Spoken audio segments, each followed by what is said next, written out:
2025년 3월 2주차 보여주는 뉴스 시작합니다. 장애계 주요 뉴스입니다. 1. 보건복지부 장애인식 개선 교육 실효성 강화 위해 운영 기준 개선한다. 보건복지부가 장애인식 개선 교육의 실효성과 이행률을 높이기 위해 교육 운영 기준을 개정하며 교육 참여율 기준을 70%에서 75%로 상향하고 대면 교육 참여율을 반영하는 방식으로 변경합니다. 또한 대면 교육 포함을 의무화하고 가점 기준을 점진적으로 강화할 계획입니다. 2. 보건복지부 정신의료기관 격리 강박 실태조사 결과 발표. 보건복지부가 전국 388개 정신의료기관을 대상으로 격리 및 강박 실태를 조사한 결과 6개월간 입원 환자 18만 3,520명 중 12.7%가 격리, 6.9%가 강박을 경험했으며 평균 격리 시간은 23시간 28분, 강박 시간은 5시간 18분으로 나타났습니다. 또한 보호실의 93.2%는 관찰 창문, 84.5%는 CCTV가 설치되어 있으며 모니터링 장비로 산소 포화도 측정기는 82%, 바이탈 사인 모니터기는 40.7%가 구비된 것으로 조사됐습니다. 3. 김혜지 의원 장애인 자립지원법 및 정신건강복지법 개정안 국회 본회의 통과.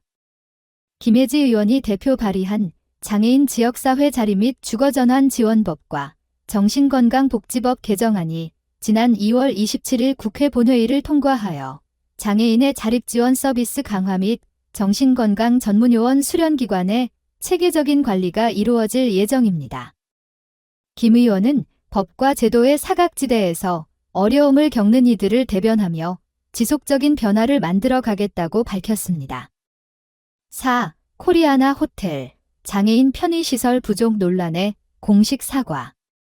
서울 코리아나 호텔이 장애인 고객의 스쿠터 이용 제한으로 논란이 된 사건에 대해 공식 사과하고 엘리베이터 개선 및 휠체어 지원 등 편의시설 보완 대책을 마련하겠다고 밝혔습니다. 장애인 고객인 A씨는 이번 사태를 계기로 장애인 편의시설 강화와 사회적 인식 개선을 촉구하며 지속적으로 목소리를 낼 것이라고 전했습니다. 5. 대검찰청 시각장애인 형사절차 참여 보장 위한 열람 등사 강화 방안 시행. 대검찰청이 시각장애인 사건 관계인의 형사절차 참여권 보장을 위해 음성변환 바코드가 포함된 조서를 제공하고 사건 기록 열람 시 음성 파일 또는 점자 문서를 제공하는 방안을 시행한다고 밝혔습니다. 아울러 대검찰청은 올해 1월 발달장애인의 형사절차상 권리를 보장하기 위해 안내서를 발간해 전국 검찰청과 경찰청, 대한변호사협회 등 유관기관에 배포했습니다. 사회복지 정책 지역 뉴스입니다. 서울특별시 장애인 맞춤형 집수리 해드립니다. 서울특별시가 장애인들이 편리하고 쾌적한 주거 환경에서 생활할 수 있도록 저소득 장애인 200가구를 대상으로 소규모 집수리를 지원한다고 밝혔습니다. 서울시 병원 안심동행 서비스 주 2회에서 월 10회로 확대 운영. 서울시는 평균 만족도 93.1%를 기록하며 시민들이 애용하는 인기 정책으로 자리 잡은 서울시 병원 안심동행 서비스가 더욱 더 업그레이드 된다고 밝혔습니다. 경상남도 교통약자 맞춤형 이동 서비스 확대 추진. 경상남도가 교통약자의 이동 편의 증진 및 이동권 보장을 위해 올해 특별교통수단, 바우처 택시, 저상버스 등을 확대 보급한다고 밝혔습니다. 서울시 교육청, 장애인 공무원 고용 확대, 법정 의무 충족 및 부담금 경감 추진.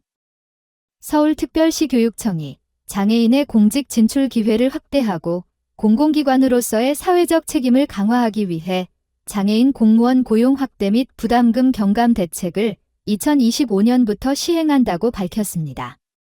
구로구, 구로형 집수리 지원 사업 신청자 모집, 최대 600만 원 지원. 서울 구로구가 노후 저층주택의 주거환경 개선을 위한 구로형 집수리 지원 사업 신청자를 모집한다고 전했습니다. 동작구, 동작형 보충수당 신설, 장애인 근로자월 40만 원 지원. 동작구가 장애인의 처우 개선과 생활 안정을 위해 올해부터 동작형 보충수당을 새롭게 지원한다고 전했습니다. 거창군 2025년 장애인 전자신문 보급 사업 시행. 경남 거창군이 오는 3월부터 저소득층 심한 장애인 126명을 대상으로 2025년 장애인 전자신문 보급 사업을 추진한다고 전했습니다. 영등포구 장애인 가정 대상 양육지원금 지원 사업 새롭게 시행. 영등포구가 장애인 가정의 경제적 부담을 완화하기 위해 양육지원금 지원 사업을 올해부터 새롭게 시작한다고 전했습니다. 화성특례시 로봇 재활 임상지침서 발간으로 장애인 재활 서비스 혁신. 화성특례시가 장애인 재활 서비스의 새로운 장을 여는 로봇 재활 임상지침서를 발간했다고 밝혔습니다.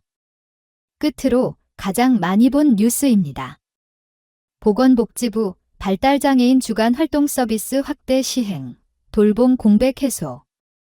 보건복지부가 성인 발달장애인의 의미 있는 낮 시간 보장 및 보호자의 돌봄 부담을 경감하기 위해 2025년 3월부터 주간 활동 서비스 연령 제한을 완화한다고 전했습니다. 이상으로 보여주는 뉴스를 마칩니다.